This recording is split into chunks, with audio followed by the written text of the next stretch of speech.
ಶ್ರೀ ಗುರುಭ್ಯೋ ನಮಃ. ಸೊ ಕಲ್ಲೂರು ಸುಬ್ಬಣ್ಣಾಚಾರ್ಯರು ನಿನ್ನೆ ನಕ್ಷತ್ರ ಮಾಲಿಕಾ ಸ್ತೋತ್ರ ಅದು ಹೇಳಿದ್ದನ್ನು ಕೇಳಿಸ್ಕೊಂಡ್ವಿ. ಅದರದ್ದು ಮೀನಿಂಗು ಒಂದು ಸ್ವಲ್ಪ ವೆರಿ ಲೈಟಾಗಿ ಅರ್ಥ ಮಾಡ್ಕೊಳೋ ಪ್ರಯತ್ನ ಮಾಡಿದ್ವಿ.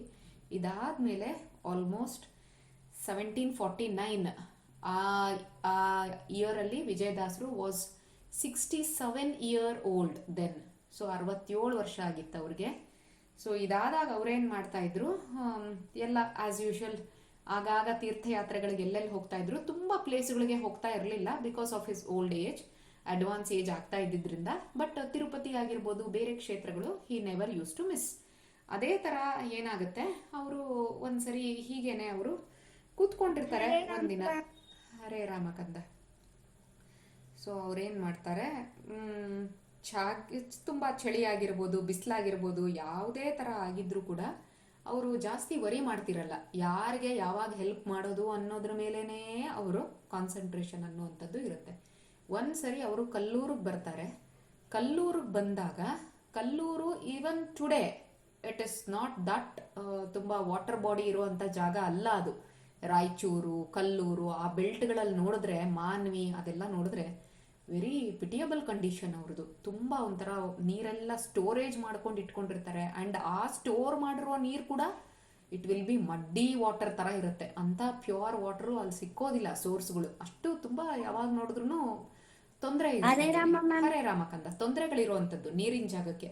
ಎಷ್ಟ್ರ ಮಟ್ಟಿಗೆ ಅಂದರೆ, even to do the daily rituals, ಭಗವಂತನ ಪೂಜೆ ಮಾಡೋದಕ್ಕೆಲ್ಲ ನೀರು ಬೇಕಲ್ಲ, ಅಭಿಷೇಕ ಮಾಡೋದಕ್ಕೆ ನೀರು ಬೇಕು, ಅದಕ್ಕೆಲ್ಲ ನೀರು ಬೇಕು. ಆ ನೀರುಗಳು ಅವ್ರಿಗೆ ಸಿಗ್ತಾ ಇರಲ್ಲ. They should walk kilometers together, walk ಮಾಡಿಕೊಂಡು ಎಲ್ಲಿಂದಾದ್ರೂ ಒಂದು ಪ್ರಾಪರ್ ವಾಟರ್ ಸೋರ್ಸನ್ನ ಹುಡುಕೊಂಡು, ಶುದ್ಧವಾಗಿರುವಂಥದ್ದು, ಪ್ಯೂರ್ ಆಗಿರೋದು, ಅಲ್ಲಿಂದ ಫೆಚ್ ಮಾಡಿಕೊಂಡು ತಗೊಂಬಂದು ಇಟ್ಕೋತಾ ಇದ್ರು ಅವರು. That was the condition. ಆ ಥರ ಕಲ್ಲೂರಲ್ಲಿ ಏನು ಮಾಡಿರ್ತಾರೆ, ದೇವ್ರ ಪೂಜೆಗೆ ಬೇಕಾಗಿರುವಂಥ ಫಾರ್ ಟುಮಾರೋಸ್ ದೇವ್ರ ಪೂಜೆಗೆ ಬೇಕಾಗಿರುವಂಥದ್ದನ್ನ ನೀರನ್ನ ವಿಜಯದಾಸರು ಇಟ್ಕೊಂಡಿರ್ತಾರೆ.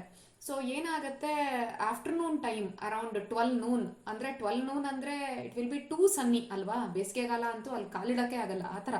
ಸೊ ರಾಯಚೂರು, ಈ ನಾರ್ತ್ ಕರ್ನಾಟಕ ಎಲ್ಲ ಇಟ್ ಈಸ್ ವೆರಿ ಇನ್ಫೇಮಸ್ ಇದಕ್ಕೆಲ್ಲ, ಬಿಸಿಲಿಗೆ. ಸೊ ಆ ರೀತಿ ಆಗಿದ್ದಾಗ ಅಂಥ ಸಿಚುವೇಶನ್ ಇರುತ್ತೆ. ಒಂದು ಕತ್ತೆ ಏನು ಮಾಡುತ್ತೆ, ಡಾಂಕಿ, ಅದು ಪಾಪ ಹುಲ್ಲು ಮೇಯ್ಕೊಂಡು ಬರ್ತಾ ಇರುತ್ತೆ ಅಲ್ಲಿ ಇಲ್ಲಿ. ಕೊನೆಗೆ ಮೇಲೆ ಫುಲ್ಲು ಬಿಸಿಲು, ಶೆಲ್ಟರ್ ಏನಿಲ್ಲ ಅಲ್ಲ ಅದಕ್ಕೆ ಎಷ್ಟು ಮಟ್ಟಿಗೆ ಆ ಬಿಸಿಲಿಗೆ ಅದಕ್ಕೆ ತುಂಬ ಶಾಕ್ ಅಂದರೆ ಇವಾಗ ಸನ್ ಸ್ಟ್ರೋಕ್ ಅಂತ ಹೇಳ್ತೀವಲ್ಲ, ಆ ಥರ ತಲೆ ತಿರುಗಿ ಬಿದ್ದೋಗ್ಬಿಡುತ್ತಂತೆ ಕತ್ತೆ.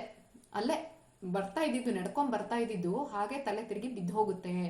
ವಿಜಯದಾಸರಿಗೆ ಅದು ಕಾಣಿಸುತ್ತಂತೆ ಕತ್ತೆ ಬಿದ್ದಿರೋದು. ಏನಕ್ಕೆ, ನೀರಿಲ್ದಂಗೆ ಬಿದ್ದಿರೋದು, ಡಿಹೈಡ್ರೇಷನ್ ಆಗಿ ಪಾಪ. ಅಂದರೆ ನೀರು ಕುಡಿಯೋಕೆ ಸಿಕ್ಕಿಲ್ಲ ಅದಕ್ಕೆ. ಅದು ನಡೆದು ಸುಸ್ತಾಗಿದೆ ಅದಕ್ಕೆ. ಸೊ ನಾವಾದರೆ ಮನೆಗಳಲ್ಲಿ ನೀರು ತುಂಬಿಟ್ಕೊಂಡಿರ್ತೀವಿ, ವಿ ಡೂ ಸಮ್ ಅರೇಂಜ್ಮೆಂಟ್ಸ್. ಪಾಪ ಪ್ರಾಣಿಗಳೇನು ಅರೇಂಜ್ಮೆಂಟ್ ಮಾಡ್ಕೊಂಡಿರ್ತವೆ. ಹಾಗಾಗಿ ಅದಕ್ಕೆ ನೀರು ಎಲ್ಲೂ ಸಿಗದಂಗೆ ಏನಾಗುತ್ತೆ, ತಲೆ ತಿರುಗಿ ಬಿದ್ದುಬಿಟ್ಟಿರುತ್ತೆ. ವಿಜಯದಾಸರು ಅದನ್ನು ನೋಡಿದ ತಕ್ಷಣ ಏನು ಮಾಡ್ತಾರಂತೆ, ನೆಕ್ಸ್ಟ್ ಡೇಗೆ ಯಾವ ನೀರನ್ನು ಅವರು ಸ್ಟೋರ್ ಮಾಡಿ ಇಟ್ಟಿರ್ತಾರೋ ಆ ನೀರನ್ನು ದಡ ಬಡ ಎದ್ಕೊಂಡು ಹೋಗ್ಬಿಟ್ಟು ಕತ್ತೆ ಮುಂದೆ ಇಡ್ತಾರಂತೆ. ಕತ್ತೆ ಅದನ್ನ ಫುಲ್ಲು ನೀರು ಕುಡಿದು ಬಿಡುತ್ತಂತೆ, ಒಂಚೂರು ಬಿಡಲ್ಲ ಪಾಪ. ತುಂಬಾ ದಾಹ ಆಗಿರುತ್ತಲ್ಲ ಅದಕ್ಕೆ, ಥರ್ಸ್ಟಿ ಆಗಿರುತ್ತೆ. ಫುಲ್ ನೀರು ಕುಡಿದು ಬಾಲ ಅಲ್ಲಾಡಿಸ್ಕೊಂಡು ಖುಷಿಯಾಗಿ ಮತ್ತೆ ಮುಂದಕ್ಕೆ ಹುಲ್ಲು ಮೇಯೋದಕ್ಕೆ ಅಂತ ಹೋಗುತ್ತಂತೆ. ಆಗ ವಿಜಯದಾಸರು ಇದನ್ನ ಮಾಡಿದ್ರಲ್ವಾ, ಈ ಆಕ್ಟ್, ಅದನ್ನ ನೋಡಿದವನು ಒಬ್ಬ ಹೇಳ್ತಾರಂತೆ, ಗುರುಗಳೇ, ಪ್ರಾಣಿಗಳಲ್ಲಿ ಕೂಡ, ಪ್ರಾಣಿ ಮಾತ್ರ ಅಂದ್ರೆ ಇವನ್ for the animals, forget about humans, ಅಂತ ಪ್ರಾಣಿಗಳಿಗೂ ಕೂಡ ನೀವು ಎಷ್ಟು ದಯೆ ತೋರಿಸ್ತಾ ಇದ್ದೀರಲ್ಲ, ಎಷ್ಟು ಮರ್ಸಿಫುಲ್ ಆಗಿದ್ದೀರಾ, ಕರುಣೆ ತೋರಿಸ್ತಾ ಇದ್ದೀರಾ ನೀವು. ಅಂತ ಜನನ್ನ ಈ ಕಾಲದಲ್ಲಿ ನೋಡ್ತಾ ಇದ್ದೀವಿ ಅಂದರೆ ಅದೇ ನಮ್ಮ ಭಾಗ್ಯ.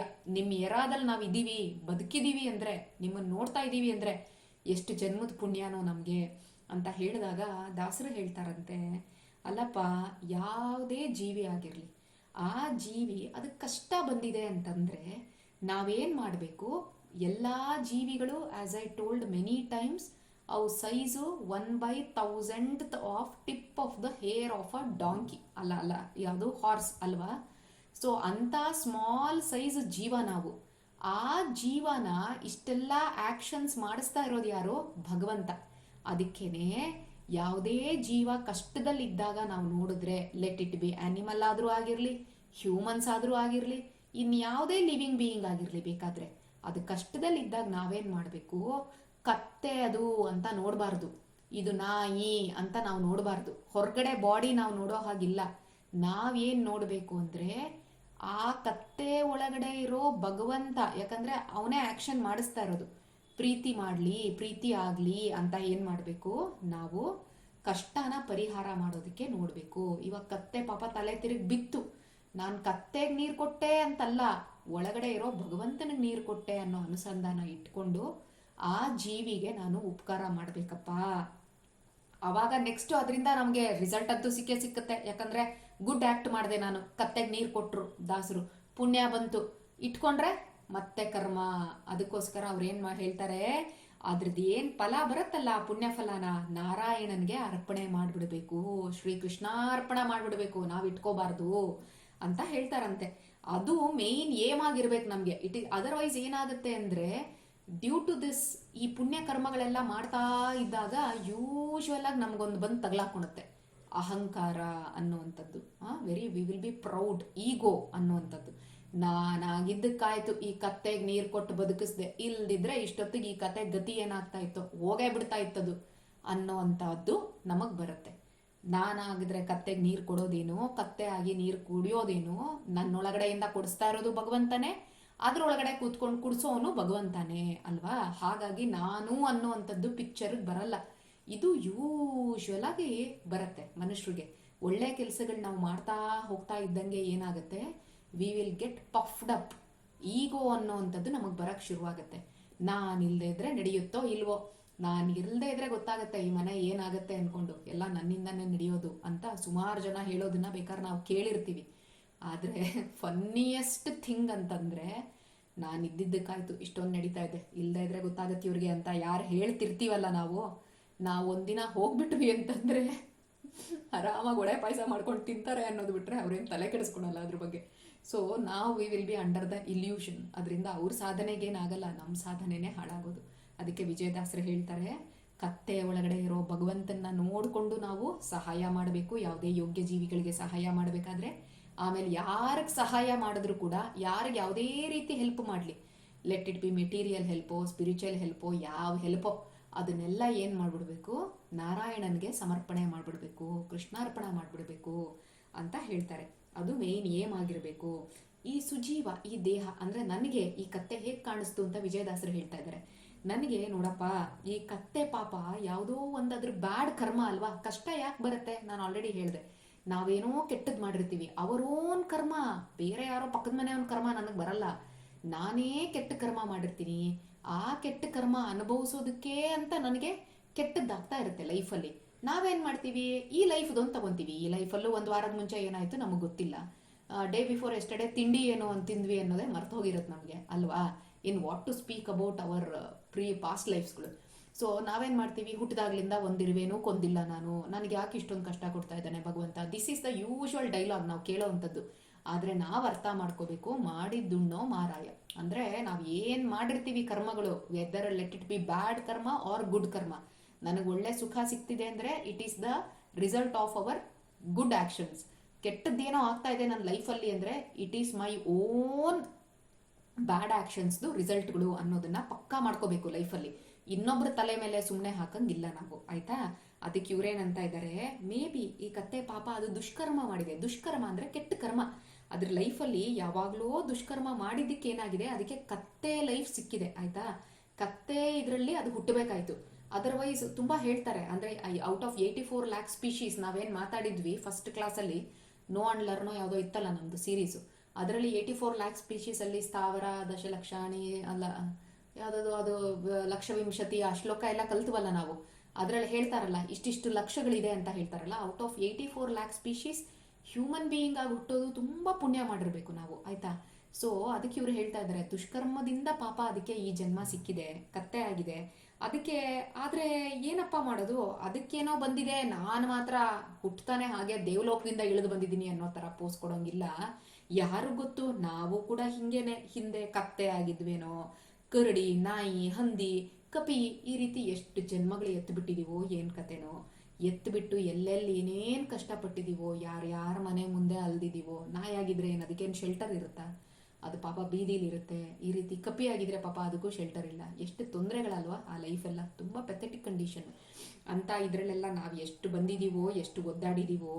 ಅದಕ್ಕೋಸ್ಕರ ಈಗ ಇನ್ನೊಂದನ್ನ ನೋಡಿದಾಗ ನಾವೇನು ಅನ್ಕೋಬೇಕು, ಇದೂ ಒಂದಿರಬೇಕು ನಮ್ಮ ತಲೆಯಲ್ಲಿ, ನಾನು ಹಿಂದೆ ಎಷ್ಟು ಕಷ್ಟಪಟ್ಟಿದ್ನೋ ಏನೋ. ಮೇ ಬಿ ಯಾರಿಗೆ ಗೊತ್ತು, ನಾನು ಕತ್ತೆ ಆಗಿದ್ರು ಆಗಿರಬಹುದಲ್ವಾ ಇನ್ ಮೈ ಪ್ರೀವಿಯಸ್ ಲೈಫ್, ಅಥವಾ ಪ್ರೀವಿಯಸ್ ಲೈಫ್ಸಲ್ಲಿ ಎಲ್ಲಾದರೂ ಒಂದು ಕಡೆ 3-4 ಬರ್ತ್ಸ್ ಹಿಂದೆನೋ ಏನಾದರೂ ಅಂತಾರೆ. ಅವಾಗ ನಾನು ಎಷ್ಟು ಕಷ್ಟಪಟ್ಟಿದ್ನೋ, ಯಾರಾದರೂ ಒಬ್ಬರು ನನಗೆ ಊಟ ಹಾಕಿದಾಗ ನನಗೆ ಎಷ್ಟು ಸಂತೋಷ ಆಗಿತ್ತೋ, the same happiness I should also give, try to give ಅಂತ ಅಂದ್ಕೊಂಡು ಏನು ಮಾಡಬೇಕು, ನಾವು ಸಹಾಯ ಮಾಡಬೇಕು.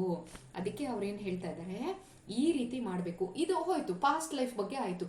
ಈಗೇನೋ ಹ್ಯೂಮನ್ ಬರ್ತ್ ಬಂದಿದೆ ನಮಗೆ, ಯಾರು ಗೊತ್ತು ನೆಕ್ಸ್ಟ್ ಲೈಫ್ ನಾವೇನಾಗ್ತೀವೋ ಅಂತ ಗೊತ್ತಿದೆಯಾ? ಯಾರಾದ್ರೂ ಗ್ಯಾರಂಟಿ ಕೊಟ್ಟಿದಾರ, ನಮಗೆ ಸರ್ಟಿಫಿಕೇಟ್ ಬರ್ದು ಕೊಟ್ಟಿದಾರ ನೆಕ್ಸ್ಟ್ ಲೈಫಲ್ಲಿ ಹ್ಯೂಮನ್ ಬೀಯಿಂಗೇ ಆಗ್ತೀವಿ?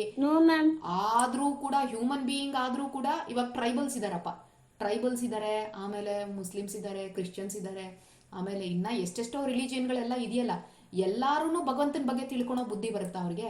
Though they are human beings, ಅವ್ರಿಗೆಲ್ಲ ಭಗವಂತನ ಬಗ್ಗೆ ತಿಳ್ಕೊಳೋ ಅಂತ ಜನ್ಮ ಬರಬೇಕು ಅನ್ನೋ ಅಂಥದ್ದಿಲ್ಲ ಅಲ್ವಾ? ಇವತ್ತಿಗೂ ಕೂಡ throughout the world every day some 5,000+ ಜನ ಸಾಯ್ತಾರೆ. ಯಾಕೆ? ಡ್ಯೂ ಟು ಹಂಗರ್, ಹಸುವೆಯಿಂದ ಸಾಯ್ತಾ ಇದ್ದಾರೆ ಜನಗಳು. Are we one of them? ಇಲ್ಲ ಅಲ್ಲ. ನಮ್ಮನ್ನು ಭಗವಂತ 3 ಹೊತ್ತು ಎಷ್ಟು ಚೆನ್ನಾಗಿ ಊಟ ಕೊಟ್ಟಿಟ್ಟಿದ್ದಾನಲ್ಲ. But we cannot guarantee that ಮುಂದಿನ ಲೈಫ್ ನಂದು ಹಿಂಗೆ ಇಷ್ಟೇ ಚೆನ್ನಾಗಿರುತ್ತೆ ಅಂತ. ಅದಕ್ಕೆ ದಾಸರು ಯಾವಾಗಲೂ ನಮ್ಗೆ ಹೇಳ್ತಾ ಇರ್ತಾರೆ, ಪುರಂದರದಾಸರು, ಮಾನವ ಜನ್ಮ ಬಹು ದೊಡ್ಡದಯ್ಯ, ಹಾನಿ ಮಾಡಿಕೊಳ್ಳದಿರಿ ಹುಚ್ಚಪ್ಪಗಳಿರ ಅಂತ. ಹುಚ್ಚರೇ ಅಂತ ಬೈತಾರೆ ನಮಗೆ. ಸ್ಟ್ರಾಂಗ್ ವರ್ಡ್ ಅವ್ರು ಯೂಸ್ ಮಾಡ್ತಾರೆ. ನಮ್ಗೆ ಅದನ್ನೆಲ್ಲ ಏನಾಗ್ಬೇಕು ಗೊತ್ತಾ, ಹಾಗೆ ಕಪಾಳಕ್ಕೆ ಹೊಡೆದಂಗಿರ್ಬೇಕು ನಮಗೆ ಅಂತ ವರ್ಡ್ಸ್ಗಳೆಲ್ಲ, ಗೊತ್ತಾಯ್ತಾ? ಸೊ ಎಂಥ ಜನ್ಮ ಬಂದಿದೆ, ಇದರಲ್ಲಿ ನಾವು ಹೇಗಿರಬೇಕು. Otherwise our life is just like A polished animal life. ನಾವು ತಿಂತೀವಿ, ಪ್ರಾಣಿಗಳು ತಿನ್ನುತ್ತೆ. ನಾವು ಮಲ್ಕೋತೀವಿ, ಪ್ರಾಣಿಗಳು ಮಲ್ಕೊಳುತ್ತೆ. ನಮ್ದು ಎಲ್ಲ ಪ್ರೋಜನಿ ಫ್ಯಾಮಿಲಿ ಎಲ್ಲ ಮುಂದೆ ಹೋಗ್ತಾ ಇರುತ್ತೆ, ಪ್ರಾಣಿಗಳು ಮರಿಗಳು ಎಲ್ಲ ಅದು ಇದು ಎಲ್ಲ ಬರ್ತಾ ಇರುತ್ತೆ. ಸೊ ನಾವು ಯಾರಾದರೂ ನಮ್ಮ ಮೇಲೆ ಇವಾಗ ಹೊಡಿಯಕ್ಕೆ ಬಂದ್ರಪ್ಪ, ಅಥವಾ ಇನ್ನೇನೋ ಅಟ್ಯಾಕ್ ಮಾಡಕ್ ಬಂದ್ರು, we will protect our selves. ಅದಕ್ಕಂತ ನಾವು ಹೋರಾಡ್ತೀವಿ. ಮನೆ ಯಾಕೆ ಕಟ್ಕೋತೀವಿ? To protect our selves from the rain, ಅಥವಾ ತುಂಬಾ ಹೀಟು ಕೋಲ್ಡು, ಅದರಿಂದ ಎಲ್ಲ ರಕ್ಷಣೆ ಮಾಡ್ಕೊಳಕ್ಕೆ. ಅದೇ ತರ ಪ್ರಾಣಿಗಳು ಕೂಡ ಅವ್ರದ್ದೊಂದು ಓನ್ ಅರೇಂಜ್ಮೆಂಟ್ ಇರುತ್ತೆ, ಅವ್ರವ್ರ ಲೆವೆಲಲ್ಲಿ ಒಂದೊಂದು ಅರೇಂಜ್ಮೆಂಟ್ ಅನ್ನೋದು ಮಾಡ್ಕೊಂಡಿರ್ತವೆ. ಹಾಗಾದ್ರೆ what is the difference between human beings and animals ಅಲ್ವಾ? ಎಲ್ಲಾನು ಒಂದೇ ತರ ಆಗ್ಬಿಟ್ರೆ ನನಗೂ ಮತ್ತೆ ಆನಿಮಲ್ಗಳಿಗೆ ಡಿಫ್ರೆನ್ಸ್ ಏನ್ ಬಂತು? ಹಾಗಾದ್ರೆ ಡಿಫ್ರೆನ್ಸ್ ಏನು ಅಂದ್ರೆ, ಈ ಜನ್ಮ is so special where I can learn about ಎಲ್ಲಿಂದ ಬಂದೆ ನಾನು, what is the condition for this Misri, ನಾನು ಏನ್ ಮಾಡ್ಕೊಂಡ್ರೆ ಇದರಿಂದ ನಾನು ಇದರಿಂದ ಹೊರಗಡೆ ಬರ್ಬೋದು, ಆ ಸೊಲ್ಯೂಷನ್ನು ನಮಗೆ ಸಿಕ್ಕೋದಕ್ಕೆ ಅಂತ ಇರೋ ಲೈಫ್ ಇದು. ಅದನ್ನು ನಾನು ಹಾಳು ಮಾಡ್ಕೊಬಾರ್ದು. So it is not like I should give up all my responsibility and duties, I should go to jungle ಅಂತ. ಜಂಗಲ್ ಕ್ಯಾ ಮಂಗಲ್ ಕರೆಗ ಅಂತ ಹೇಳ್ತಾರೆ. ಸೊ ಜಂಗಲ್ ಏನು ಮಾಡಲ್ಲ ನಮಗೆ. ನಾವು ಮನಸ್ಸೊಳಗಡೆನೆ ಇಟ್ಕೊಂಡ್ಬಿಟ್ಟು ಜಂಗಲ್ಗೆ ಹೋದ್ವಿ ಅಂದರೆ our mind is also following us ಅಲ್ವಾ? ಹಾಗಾಗಿ ಏನು ಪ್ರಯೋಜನ ಇಲ್ಲ. ನೀನು ಜಂಗಲಲ್ಲಿ ಇರ್ತೀಯೋ, ಸಿಟಿಲಿ ಇರ್ತೀಯೋ, ಮನೇಲಿ ಇರ್ತೀಯೋ, what is your mind set all about ಅನ್ನೋ ಅಂಥದ್ದನ್ನ ನಾವು ಪಕ್ಕಾ ಮಾಡ್ಕೋಬೇಕು. ಆ ಥರ ಬದುಕಬೇಕು ಅಂತ ಹೇಳ್ತಾ ಇದ್ದಾರೆ ವಿಜಯದಾಸರು. ಯಾರು ಗೊತ್ತಪ್ಪ, ಹಿಂದೆ ಏನೇನಾಗಿ ಹುಟ್ಟಿದ್ವೋ, ಕತ್ತೆ ಆಗಿರ್ಬೋದು, ಕೋತಿ ಆಗಿರ್ಬೋದು, ಕರಡಿ ಆಗಿರ್ಬೋದು, ನಾಯಿ ಆಗಿರ್ಬೋದು, ಮುಂದೆ ಯಾವ್ಯಾವ ಜನ್ಮ ಬರುತ್ತೋ ಗೊತ್ತಿಲ್ವೇ ನಮಗೆ. ಅದಕ್ಕೋಸ್ಕರ ಯಾವುದೋ ಒಂದು ಕತ್ತೆ ಪಾಪ ದುಃಖದಲ್ಲಿದೆ, ಅದ್ರ ದುಃಖನ ನಾನು ಹೋಗ್ಲಾಡಿಸ್ದಂಗೆ ನನಗೊಂದು ನಿಮಿಷ ಕೂಡ ನಿಂತ್ಕೊಳಕ್ಕಾಗಲಿಲ್ಲಪ್ಪ. ಅದಕ್ಕೋಸ್ಕರ ನೋಡು, ಶ್ರೀಹರಿ ನೋಡು ನಮ್ಮ ಮೇಲೆ ಎಷ್ಟು ಪ್ರೊಟೆಕ್ಟ್ ಮಾಡಿದ್ದಾನೆ. ನಾನು ಎಷ್ಟು ಪಾಪ ಮಾಡಿದ್ದೀನೋ, ಏನು ಕತೆನೋ, ಆದರೂ ಅವ್ನು ನನ್ನನ್ನು ಇವತ್ತು ಎಷ್ಟು ಚೆನ್ನಾಗಿಟ್ಟಿದ್ದಾನೆ.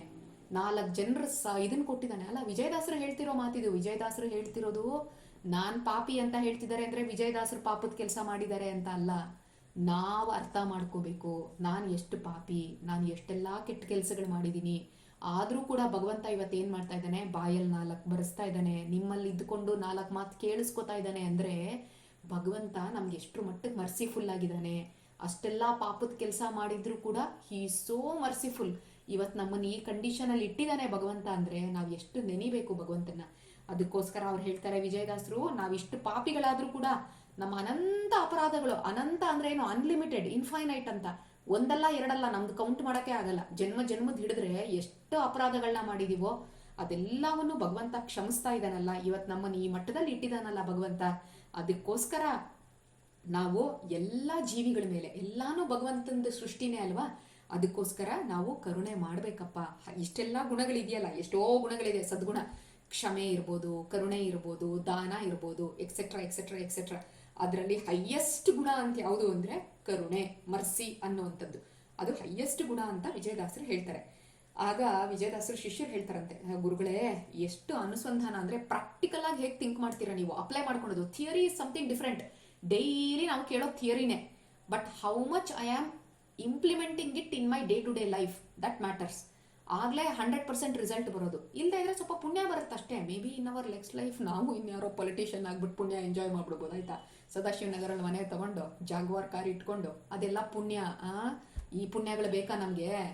ಅದಕ್ಕೇನೆ ಯಾವಾಗ ಪುಣ್ಯ ಅನ್ನೋದು ಇದಾಗ್ಬಿಟ್ಟು ಈ ರೀತಿ ಆಗುತ್ತೆ ಅಂತಂದರೆ ನಮಗೆ ನಾವು ಪ್ರಾಕ್ಟಿಕಲ್ ಆಗಿ ಅನುಸಂಧಾನ ಮಾಡಿ ಅಪ್ಲೈ ಮಾಡ್ಕೋಬೇಕು ನಾವು ಮಾಡೋ ಕೆಲಸಗಳನ್ನ. ಇಲ್ದಿದ್ರೆ ನಮಗೆ ಪ್ರಾಬ್ಲಮ್ ಅನ್ನುವಂಥದ್ದು ಆಗ್ತಾ ಇರುತ್ತೆ. ಅದಕ್ಕೆ ಸತ್ವಗುಣ, ಸೂಕ್ಷ್ಮ ಸತ್ವಗುಣ ಅಂತ ಹೇಳ್ತಾರೆ. ಸತ್ವಗುಣ ಅಂತಂದರೆ ಇವಾಗ ಫಾರ್ ಎಕ್ಸಾಂಪಲ್ ಒಂದು ಎಕ್ಸಾಂಪಲ್ ಕೊಡಬೇಕಂದ್ರೆ ಒಂದು ಸತ್ಯನಾರಾಯಣ ಪೂಜೆನ ನಾನು ಮನೇಲಿ ಮಾಡಿದ್ದೀನಿ ಅಂತ ಇಟ್ಕೊಳ್ಳೋಣ. ಸೊ ಸತ್ಯನಾರಾಯಣ ಪೂಜೆ ಮಾಡಬೇಕಾದ್ರೆ ಕಲಶ ಎಲ್ಲ ಇಟ್ಟಿರ್ತಾರೆ. Maybe you might have observed. ಕಲಶ ಇಟ್ಟಿರ್ತೀವಿ, ಒಂದಷ್ಟು ಜನನ ಇನ್ವೈಟ್ ಮಾಡಿರ್ತೀವಿ, ಆಯಿತಾ, ಎಲ್ಲ ಮಾಡ್ತಾ ಇರ್ತೀವಿ. ಸೊ ಆರತಿ ಮಾಡಿ ಅಂತಾರೆ ಪುರೋಹಿತರು, ಹೂವು ಹಾಕಿ ಅಂತಾರೆ. ಅವಾಗೆಲ್ಲ ನನ್ನ ತಲೆ ಏನು ಓಡ್ತಾ ಇರುತ್ತೆ ಗೊತ್ತಾ, ಎಷ್ಟು ಚೆನ್ನಾಗಿ ಇಟ್ಟಿದ್ದೀನಿ, ಬೆಳ್ಳಿ ಚೆಂಬು ಪಳಪಳ ಹೊಳಿತಾ ಇದೆ, ಎಲ್ಲರೂ ಇದನ್ನು ನೋಡಬೇಕು. ಆ ಕಲಶಕ್ಕೊಂದು ಮುಖವಾಡ ಬೇರೆ ಹಾಕೋದು, ಅದಕ್ಕೊಂದಿಷ್ಟು ಒಡವೆಗಳು ಬೇರೆ ಹಾಕೋದು. ನಂದೆಲ್ಲ ಮೈಂಡ್ ಸೆಟ್ ಹೆಂಗಿರುತ್ತೆ ಅಂದರೆ, how to get the attention of others, the invitees, ಅದ್ರ ಮೇಲೆ ಇರುತ್ತೆ ನನ್ನ ತಲೆ. ಭಗವಂತನ ಪ್ರೀತಿ ಮಾಡಬೇಕು ಅಂತ ನಾನು ಸತ್ಯನಾರಾಯಣ ಪೂಜೆ ಮಾಡಲ್ಲ. ನಾನು ಯಾವಾಗಲೂ ಜನನ ಯಾಕೆ ಇನ್ವೈಟ್ ಮಾಡ್ತೀನಿ ಅಂದರೆ, I should show of my self. ನಾನು ತೋರಿಸ್ಬೇಕು 4 ಜನಕ್ಕೆ ನಾನು ಏನು ಮಾಡ್ತಾ ಇದ್ದೀನಿ ಅಂತ. ಅವ್ರು ಬಂದು ಅಪ್ರಿಷಿಯೇಟ್ ಮಾಡಬೇಕು. ನಾನು ಯಾವ ಸೀರೆ ಉಟ್ಕೊಂಡಿದ್ದೀನಿ, ನಾನು ಯಾವ ಒಡವೆ ಹಾಕಿದ್ದೀನಿ, ನಾನು ಯಾವ ಕಳಶ ಇಟ್ಟಿದ್ದೀನಿ, ಚಿನ್ನದಿಟ್ಟಿದ್ದೀನೋ ಬೆಳ್ಳಿದಿಟ್ಟಿದ್ದೀನೋ, ಒಡವೆಗಳು ಹಾಕಿದ್ದೀನೋ, ದೀಪಗಳು ಎಷ್ಟು ಥರದ್ದು ಇಟ್ಟಿದ್ದೀನಿ, ನಮ್ಮ ತಲೆಯೆಲ್ಲ ಇದ್ರೊಳಗಡೆನೇ ಇದೆ. ಮಾಡ್ತಾ ಇರೋದೇನೋ ಒಳ್ಳೆ ಕೆಲಸನೇ ಮಾಡ್ತಾ ಇರೋದು, ಭಗವಂತನ ಕೆಲಸನೇ ಮಾಡ್ತಾ ಇರೋದು, ಅದೇನು ಕೆಟ್ಟ ಕೆಲಸ ಅಲ್ಲ. ಆದರೆ ನನ್ನ ಮೆಂಟಾಲಿಟಿ ಏನಿದೆ, ಭಗವಂತನ 1 ಮಿನಿಟ್ ಕೂಡ ನಾನು ಜ್ಞಾಪಿಸ್ಕೊಳ್ಳಿಲ್ಲ. Mechanically in every my action I was thinking about something else. ಆಮೇಲೆ ಏನಾಗುತ್ತೆ, ಊಟಕ್ಕೆ ಕೂತಿರ್ತೀನಿ ಅಂತ ಅನ್ಕೊಳ್ಳೋಣ, ಪಕ್ಕದಲ್ಲಿ ಯಾರೋ ಕೇಳ್ತಾರೆ, ಅವ್ರ ಪಾಪ ಲೇಟಾಗಿ ಊಟ ಟೈಮಿಗೆ ಕರೆಕ್ಟಾಗಿ ಬಂದಿರ್ತಾರೆ. Most of the people will do ಅಲ್ಲ, ಕರೆಕ್ಟ್ ಊಟ ಟೈಮಿಗೆ ಬಂದ್ಬಿಡ್ತಾರೆ ನೋಡಿ. ಅವ್ರು ಬಂದು ಕೇಳ್ತಾರೆ, ಏನು ವಿಶೇಷ ಇವತ್ತು ಮನೆಯಲ್ಲಿ ಅಂತ. ಆಗ ಅವನಿಗೆ ಠಣ್ ಅಂತ ಜ್ಞಾನೋದಯ ಆಗುತ್ತಂತೆ. ಅವನು ಅದೇ ಸತ್ಯನಾರಾಯಣ ಪೂಜೆ ಮಾಡಿಸಿದ್ವಿ ಅಂತ. ಅಲ್ಲಿ ತನಕ ಅವನ ಕಾನ್ಷಿಯಸ್ನೆಸ್ ಎಲ್ಲ ಎಲ್ಲಿರುತ್ತೆ, ಎಷ್ಟು ಜನ ಬಂದರು, ಯಾವ್ಯಾವ ಇನ್ವೈಟೀಸ್ ಬಂದರು, ಯಾರ್ಯಾರಿಗೆ ನಾನು ಶೋ ತೋರಿಸ್ದೆ ಅನ್ನೋದ್ರ ಮೇಲೆ ಅವನ ತಲೆ ಇರುತ್ತೆ. ಆಮೇಲೆ ಆ ಕಾನ್ಷಿಯಸ್ನೆಸ್ ಬಂತಲ್ಲ ಅವನಿಗೆ ಸತ್ಯನಾರಾಯಣ ಪೂಜೆ ಮಾಡಿಸಿದ್ದು ಅಂತ, ಆಗ ಇಮಿಡಿಯೇಟಾಗಿ ಅವನು ಭಗವಂತನ ಕೇಳ್ಕೊಂಡ ಅಂದರೆ, ಹೇ ಭಗವಂತ, ಥ್ರೂಔಟ್ ಮೈ ಪೂಜೆ ನಾನು ತಲೆನೇ ಕೆಡಿಸ್ಕೊಂಡ್ಲಿಲ್ವಲ್ಲೋ, ನಿನ್ನ ಬಗ್ಗೆನೇ ಯೋಚನೆ ಮಾಡಲಿಲ್ಲ, ದಯವಿಟ್ಟು ಕ್ಷಮಿಸ್ಬಿಡಪ್ಪ. ಬಟ್ ಆ ಆ್ಯಕ್ಷನ್ಸ್ ಎಲ್ಲ ಏನು ಪರ್ಫಾರ್ಮ್ ಮಾಡೋದ್ನಲ್ಲ, ಅದೆಲ್ಲ ಇವಾಗ ನಾನು ನಿನಗೆ ಕೊಟ್ಟುಬಿಡ್ತಾ ಇದ್ದೀನಿ, ಕೃಷ್ಣಾರ್ಪಣ ಅಂತ ಅಂದ್ವಿ ಅಂದರೆ ಅದು ನಮ್ಮನ್ನು ಟುವರ್ಡ್ಸ್ ಸ್ವರ್ಗ ಕರ್ಕೊಂಡು ಹೋಗುತ್ತೆ. ಇಲ್ಲ ನಾನು ಇಲ್ಲೇ ಹಾಲ್ಟ್ ಮಾಡಿಬಿಟ್ಟೆ ಅಂತಂದರೆ, ಸುಮ್ಮನೆ ಜನಕ್ಕೆ ಶೋ ಆಫ್ ಮಾಡೋದ್ರಲ್ಲೇ ನಂದು ಮುಗಿದೋಯ್ತು ಈ ಕೆಲಸ ಅಂದರೆ, ಮಾಡಿರೋದು ಒಳ್ಳೆ ಕೆಲಸನೇ, ಆದರೆ ಅದು ನನ್ನನ್ನು ನರ್ಕಕ್ಕೆ ಕರ್ಕೊಂಡು ಹೋಗುತ್ತೆ. ನರ್ಕಕ್ಕೆ ಮಾಡೋದೆಲ್ಲ ಏನು ನಾವು ಕೆಟ್ಟ ಕೆಲಸ ಮಾಡಿದ್ರೆ ಮಾತ್ರ ನರ್ಕಕ್ಕೆ ಹೋಗ್ತೀವಿ ಅಂತ ಅನ್ಕೊಬೇಡಿ. ಭಗವಂತನನ್ನು ನಾವು ಮರ್ತ್ವಿ ಅಂತಂದರೆ, ಭಗವಂತನ ವಿಸ್ಮೃತಿ ಅಂತ ಹೇಳ್ತಾರೆ. ಸ್ಮೃತಿ ಅಂದರೆ ಜ್ಞಾಪಕ ಇಟ್ಕೊಳೋದು, ವಿಸ್ಮೃತಿ ಅಂದರೆ ಮರ್ತು ಬಿಡೋದು. ಯಾವುದೇ ಕೆಲಸ ಮಾಡಿ ನೀವು ಭಗವಂತನ ಮರ್ತುಬಿಟ್ಟು ಆ ಆ್ಯಕ್ಷನ್ ಮಾಡಿದ್ರಿ ನೀವು ಅಂದರೆ ನರಕಕ್ಕೆ ಹೋಗುತ್ತೆ ಆ ಕೆಲಸದ ರಿಸಲ್ಟು. ಭಗವಂತನ ಜೊತೆಲಿ ಇಟ್ಕೊಂಡು ಆ ಕೆಲಸ ಮಾಡಿದ್ವಿ ಅಂತಂದರೆ ಅದು ನಮ್ಮನ್ನು ಸ್ವರ್ಗದ ಕಡೆಗೆ ತಗೊಂಡು ಹೋಗುತ್ತೆ, ಸಾಧನೆ ಕಡೆಗೆ ತಗೊಂಡು ಹೋಗುತ್ತೆ. ವಿಜಯದಾಸರು ಅದನ್ನೇ ಹೇಳ್ತಾರೆ. ವಿಜಯದಾಸರ ಕಡೆಯವ್ರು ಹೇಳ್ತಾರೆ, ಅಪ್ಪ ಗುರುಗಳೇ, ಈ ಲೆವೆಲಲ್ಲಿ ನೀವು ಅನುಸಂಧಾನ ಇಟ್ಕೊಂಡು ಮಾಡ್ತಾ ಇದ್ದೀರಲ್ಲ ಕೆಲಸನ, ಏನಂತ ಹೇಳಬೇಕು, ನನಗೇನು ಮಾತಾಡಬೇಕು ಅಂತಲೇ ಗೊತ್ತಾಗ್ತಾ ಇಲ್ಲ ಇದ್ರ ಬಗ್ಗೆ ನಾನು ನೋಡಿಬಿಟ್ಟು ಅಂತ ಹೇಳಿಬಿಟ್ಟು ನಮಸ್ಕಾರ ಮಾಡ್ತಾರಂತೆ ಅವರು. ಅದಕ್ಕೇನೆ ನಾವು ಯಾವತ್ತಿದ್ರೂ ಹೇಗಿರಬೇಕು ನಮ್ಮ ಇಂಟೆನ್ಷನ್ನು ಅಂದರೆ, ಇದನ್ನು ಜ್ಞಾಪಕ ಇಟ್ಕೊಂಡಿರ್ಬೇಕು. What is the size of our ಜೀವ, ನಾನು ಬರಿತಾ ಇದ್ದೀನಿ, ಬಾಯಲ್ಲಿ ಹೇಳ್ತಾ ಇದ್ದೀನಿ, ಮಾತಾಡ್ತಾ ಇದ್ದೀನಿ, every my actions is only because of him. ಭಗವಂತ ಒಳಗಿದ್ದು ಮಾಡಿಸ್ತಾ ಇದ್ದಾನೆ ನಮ್ಮ ಹತ್ರ. ಇವಾಗ ಫಾರ್ ಎಕ್ಸಾಂಪಲ್ ಪ್ಯಾರಾಲಿಸಿಸ್ ಪೇಷಂಟ್ಸ್ ಇರ್ತಾರೆ. ಪ್ಯಾರಾಲಿಸಿಸ್ ಪೇಷಂಟ್ ಕತೆ ಬೇಡ, ಯಾಕೆ ನೆಗೆಟಿವ್ ಮಾತಾಡೋದು. ನಿನ್ನ ತಂಗಿ ಇರ್ತಾಳೆ ಪುಟ್ಟ, ಅವಳಿಗೇನು ನಡೆಯಕ್ಕೆ ಬರಲ್ಲ, ಆದರೆ ನಾವು ಕೈ ಹಿಡ್ಕೊಂಡು ನಡೆಸ್ತೀವಿ. ಅವಳಿಗೇನು ಫೀಲಿಂಗ್ ಇರುತ್ತೆ ಗೊತ್ತಾ, ಅವಳೇ ನಡೀತಾ ಇದ್ದಾಳೆ ಅಂತ ಫೀಲಿಂಗ್ ಇರುತ್ತೆ. ಬಟ್ ಆ್ಯಕ್ಚುಲಾಗಿ ಅವಳಿಗೆ ನಡೆಯಕ್ಕೆ ಬರಲ್ಲ, ಇನ್ನು ನಾವು ಹಿಡ್ಕೊಂಡು ನಡೆಸ್ತಾ ಇದ್ದೀವಿ. ಹೇಗೋ ಹಾಗೆಯೇ ಭಗವಂತ ನಮ್ಮ ಒಳಗಡೆ ಇದ್ದು ಎಲ್ಲ ಆ್ಯಕ್ಷನ್ಸ್ ಮಾಡಿಸ್ತಾ ಇದ್ದಾನೆ. ಅದಕ್ಕೋಸ್ಕರ we should always remember for our every action ಭಗವಂತ ಮಾಡಿಸ್ತಿರೋದ್ರಿಂದ ಆ ರಿಸಲ್ಟನ್ನು ಭಗವಂತನಿಗೆ ಕೊಡಬೇಕು. ನಾನು ಇಟ್ಕೊಳೋ ಹಾಗೆ ಇಲ್ಲ, ಇಟ್ಕೊಂಡ್ರೆ ಕದ್ದಿರೋರಾಗೋಗ್ತೀವಿ. ಅದಕ್ಕೆ ಈ ಮಿಸರೀಸ್ ಎಲ್ಲ ನಮಗೆ ಬರುವಂಥದ್ದು. ಆಲ್ವೇಸ್ ಇದನ್ನ ಅರ್ಥ ಮಾಡಿಕೊಂಡು ನನ್ನಲ್ಲಿರೋದು ಭಗವಂತನೇ, ಬೇರೆಯವರಲ್ಲಿರೋದು ಭಗವಂತನೇ. ಮೇ ಬಿ ನನಗೆ ಆ ಜೀವಕ್ಕೆ some conflict will be there, always will be there. ಏನೋ ಅದನ್ನ ನೋಡಿದ್ರೆ ಜಲಸೋ ಅಥವಾ ದ್ವೇಷನೋ ಅವ್ರು ನನಗೆ ಕೆಟ್ಟದ್ದು ಮಾಡಿದ್ರು ಅಂತ ಲೈಫ್ ಲಾಂಗ್ ಎಳ್ಕೊಂಡು ಹೋಗ್ತೀನಿ. ಆದರೆ ನಾನು ಮೈಂಡ್ ಮಾಡಬೇಕಾಗಿರೋದು ಯಾರು ಅಂದರೆ, ನನ್ನೊಳಗಡೆ ಇರೋ ಭಗವಂತನೇ ಅವ್ರೊಳಗಡೆನೂ ಇದ್ದಾನೆ. ಸೊ ಆದಷ್ಟು ಎಲ್ಲ ಜೀವಿಗಳಿಗೂ ಏನು ಮಾಡಬೇಕು, ನಾವು ಹೆಲ್ಪ್ ಮಾಡಬೇಕು. ಹೆಲ್ಪಿಂಗ್ ನೇಚರ್ ಅನ್ನೋವಂಥದ್ದು ನಮ್ಮಲ್ಲಿ ಇರಬೇಕು, ಆಯಿತಾ. ಫಾರ್ ಆಲ್ ಜೀವಾಸ್, ಫರ್ಗೆಟ್ ಹ್ಯೂಮನ್ ಬೀಯಿಂಗ್ಸ್ ಆದರೂ ಆಗಿರ್ಬೋದು, ಆ್ಯನಿಮಲ್ಸ್ ಆದರೂ ಆಗಿರ್ಬೋದು, ಯಾವುದಾದ್ರೂ ಆಗಿರ್ಬೋದು, ಎಲ್ಲದಕ್ಕೂ ನಾವು ಹೆಲ್ಪ್ ಮಾಡಬೇಕು ಅನ್ನೋದನ್ನ ಇವತ್ತಿನ ಇದರಲ್ಲಿ ಕಲ್ತ್ವಿ, ಆಯಿತಾ. You have to get the ಇದು ಆ ಥಾಟ್ ಬರಬೇಕು ನಿಮಗೆ, ಆಯಿತಾ, which you need to adapt in your day to day life. ಯಾವ ರೀತಿ ವಿಜಯದಾಸರು ಮಾಡಿದ್ರು ಕತ್ತೆ ಜೊತೆಗೆ, ಆ ರೀತಿ. ನೆಕ್ಸ್ಟ್ ನಾಳೆ ಇನ್ನೊಂದ್ರಲ್ಲಿ ಬರುತ್ತೆ, ನಾವು ನಮ್ಮ ಬ್ಯಾಡ್ ಆ್ಯಕ್ಷನ್ಸಿಂದ ಏನಾಗುತ್ತೆ ಅಂತ. ಇದು ಗುಡ್ ಆ್ಯಕ್ಷನ್ಸ್ ಅಲ್ವಾ ಇದು. ವಿಜಯದಾಸರು ಡಿಡ್ ಹೆಲ್ಪ್ ಫಾರ್ ಡಾಂಕಿ, ಅದರಿಂದ ಗುಡ್ ಆ್ಯಕ್ಷನ್ ಅದು. ಇನ್ನು ಮುಂದೆ ಬರುತ್ತೆ ಒಂದು, ಯಾರೋ ಒಬ್ರು ಬ್ಯಾಡ್ ಆ್ಯಕ್ಷನ್ ಮಾಡಿರ್ತಾರೆ 7 ಬರ್ತ್ಸ್ ಬಿಫೋರ್, ಅದರಿಂದ ಅವ್ರಿಗೆ ಏನಾಯಿತು ಅನ್ನೋಂಥದ್ದು ಎಲ್ಲೂ ಹೋಗಲ್ಲ. ಇವಾಗ ನಾವು ಫಾರ್ ಎಕ್ಸಾಂಪಲ್ FD ಇಟ್ಟು ಮರ್ತೋಗ್ಬಿಟ್ಟಿದ್ರು ಏನಾಗುತ್ತೆ, ಬ್ಯಾಂಕ್ ಅವ್ರು ಏನು ಮರ್ತೋಗಲ್ಲ, ಅವರು ಆರಾಮಾಗಿ ಇಂಟ್ರೆಸ್ಟ್ ಕೊಡ್ತಾನೇ ಇರ್ತಾರೆ. ಹೇಗೋ ಹಾಗೆ ನಾನು ಕರ್ಮ ಮಾಡಿ ನಾನೇ ಮರ್ತೋಗ್ಬಿಟ್ಟಿರ್ತೀನಿ ಲೈಫ್ ಹಿಂದಿಂದೆಲ್ಲ. ಬಟ್ ಭಗವಂತ ಇಟ್ಕೊಂಡು ಜ್ಞಾಪಕ ಇಟ್ಕೊಂಡು ಮುಂದೆ ನಾನು ಅದನ್ನು ಅನುಭವಿಸೋರ ಥರ ಮಾಡ್ತಾನೆ, ಆಯಿತಾ. ಅದಕ್ಕೆ ಹುಷಾರಾಗಿರಬೇಕು. ಈ ರಿಸಲ್ಟ್ಸ್ ಇದನ್ನೆಲ್ಲ ನಾವೇನು ಮಾಡಬೇಕು, ಲೆಸನ್ಸನ್ನು ಅಡಾಪ್ಟ್ ಮಾಡ್ಕೋಬೇಕು ಲೈಫಲ್ಲಿ. ಅದನ್ನು ಹೇಳ್ಕೊಡೋಕ್ಕೆ ಅಂತಾನೆ ಇವ್ರ ಜನ್ಮಗಳು ಬರೋದು. ಇಲ್ದಿದ್ರೆ ಅವ್ರು ಮುಕ್ತಿ ಮಾಡ್ಕೊಂಡು ಆರಾಮಾಗಿದ್ದು ಬಿಡೋರು, ಗೊತ್ತಾಯ್ತಾ. ದೇ ಆರ್ ಆಲ್ರೆಡಿ ಮುಕ್ತರು, ಲಿಬ್ರೇಟೆಡ್ ಸೋಲ್ಸ್ ಅವರೆಲ್ಲ, ಭಗವಂತನ ಜೊತೆ ಆರಾಮಿರ್ತಾರವರು. ಆದರೆ ಭಗವಂತ ಯಾಕೆ ಅವ್ರಿಗೆ ಪ್ರಾರಬ್ಧ ಅನ್ನೋದನ್ನ ಇಟ್ಟಿರ್ತಾನೆ ಅಂದರೆ, ಹಿಂಗೆ ಜನ್ಮ ತಗೊಂಡು ಬರಲಿ, ಸೊ ದಟ್ ನಮ್ಮಂಥವ್ರು ಇವರಿಂದ ಲೆಸನ್ಸನ್ನು ತಗೊಂಡು ಉದ್ಧಾರ ಆಗಲಿ ಸಜ್ಜೀವಿಗಳು ಅಂತ. ಅವ್ರದ್ದು ಸಂಚಿತ ಆಗಾಮಿನಿ ಎರಡೂ ತೆಗೆದು ಬಿಡ್ತಾನೆ ಭಗವಂತ ಕರ್ಮನ. ಪ್ರಾರಬ್ಧ ಚೂರು ಇಟ್ಬಿಟ್ಟು ಏನು ಮಾಡ್ತಾನೆ, ಅವಾಗ ಹುಟ್ಟಿಸಿ ನಮಗೆಲ್ಲ ಒಳ್ಳೆ ಲೆಸನ್ಸನ್ನು ಕೊಡ್ತಾ ಹೋಗಿಸ್ತಾನೆ ಭಗವಂತ ಇವ್ರ ಮೂಲಕ. ಇಲ್ಲದಿದ್ರೆ ಇವರೆಲ್ಲರೂ ಹೊಟ್ಟೋಗ್ಬಿಟ್ರೆ ನಮ್ಗೆ ಯಾರು ಗೈಡ್ ಮಾಡೋರಿದ್ದಾರೆ. ಇವರೆಲ್ಲ ಹೋಗಿ ಮುಕ್ತಿಲಿ ಕುತ್ಕೊಂಡ್ಬಿಟ್ರು ಅಂದರೆ ನಮ್ಗಳ ಗತಿ ಏನು ಅಲ್ವಾ. ಅದಕ್ಕೇನೆ ನಮಗೆ ಪಾಠ ಕಲಿಸ್ಬೇಕು ಅಂತಾನೇ ಇವರೆಲ್ಲ ಜನ್ಮ ತಗೊಂಡ್ಬಿಟ್ಟು ಬರ್ತಾರೆ. Their birth is not like our birth. ನಮ್ಮ ಬರ್ತಲ್ಲಿ ನಾವು ಎಲ್ಲಿ ಹುಟ್ತೀವಿ ಅನ್ನೋದಕ್ಕೆ ನಮ್ಗೆ ಇಂಡಿಪೆಂಡೆನ್ಸ್ ಇಲ್ಲ, ಯಾವ ಕಂಟ್ರಿಲಿ ಹುಟ್ತೀವಿ ಅನ್ನೋದಕ್ಕೆ ಇಂಡಿಪೆಂಡೆನ್ಸ್ ಇಲ್ಲ, ಯಾವ ಸ್ಟೇಟಲ್ಲಿ ಹುಟ್ತೀವಿ ಇಂಡಿಪೆಂಡೆನ್ಸ್ ಇಲ್ಲ, ಯಾವ ರಿಲಿಜನ್ ಹುಟ್ತೀವಿ ಇಂಡಿಪೆಂಡೆನ್ಸ್ ಇಲ್ಲ, ಏನೂ ಇಲ್ಲ ನಮಗೆ, ಆಯಿತಾ. ನಮ್ಗೇನು ಗೊತ್ತಿಲ್ಲ, ಹಿಂದೆ ಗೊತ್ತಿಲ್ಲ, ಮುಂದೆ ಗೊತ್ತಿಲ್ಲ. ಬಟ್ ಇವ್ರು ಹಂಗಲ್ಲ. ಇವ್ರು ಎಲ್ಲಿ ಬರ್ತಾರೆ ಅನ್ನೋದನ್ನು ಇವ್ರು ಫಿಕ್ಸ್ ಮಾಡ್ಕೋತಾರೆ, ಎಲ್ಲಿ ಹೋಗಬೇಕು ಅನ್ನೋದನ್ನು ಇವರೇ ಫಿಕ್ಸ್ ಮಾಡ್ಕೋತಾರೆ. Their life is like that, ಆಯಿತಾ. They are not ordinary souls, already ಮುಕ್ತರು ಅವರು. ಜೀವನ್ ಮುಕ್ತರು ಅಂತ ಹೇಳ್ತೀವಿ. ಮುಕ್ತಿ ಆಲ್ರೆಡಿ ಸಿಕ್ಬಿಟ್ಟಿದೆ ಅವ್ರಿಗೆ, ಕಟ್ಟಿಟ್ಟು ಬುತ್ತಿ. ನಮಗೋಸ್ಕರ ಇವ್ರು ಬಂದಿರೋದು ಅಂದರೆ, ಇವ್ರ ಲೆಸನ್ಸ್ ನಾವು ತಗೊಳ್ಲಿಲ್ಲ ಅಂತಂದರೆ ನಮ್ಗಿಂತ ದೊಡ್ಡ ಫೂಲ್ ನಂಬರ್ 1 ಇನ್ಯಾರೂ ಇರಲ್ಲ, ಆಯಿತಾ. ಅದಕ್ಕೋಸ್ಕರ ನಾವು ಇವ್ರ ಬಗ್ಗೆ ಎಲ್ಲ ಕಲಿಬೇಕು, ತಿಳ್ಕೋಬೇಕು, ಆದಷ್ಟು ಲೈಫಲ್ಲಿ ಅಡಾಪ್ಟ್ ಮಾಡ್ಕೋತಾ ಹೋಗ್ತಾ ಇರಬೇಕು. That is the learning from today's incident, ಆಯಿತಾ. ಶ್ರೀಕೃಷ್ಣ ಅರ್ಪಣಮಸ್ತು. ಕೃಷ್ಣ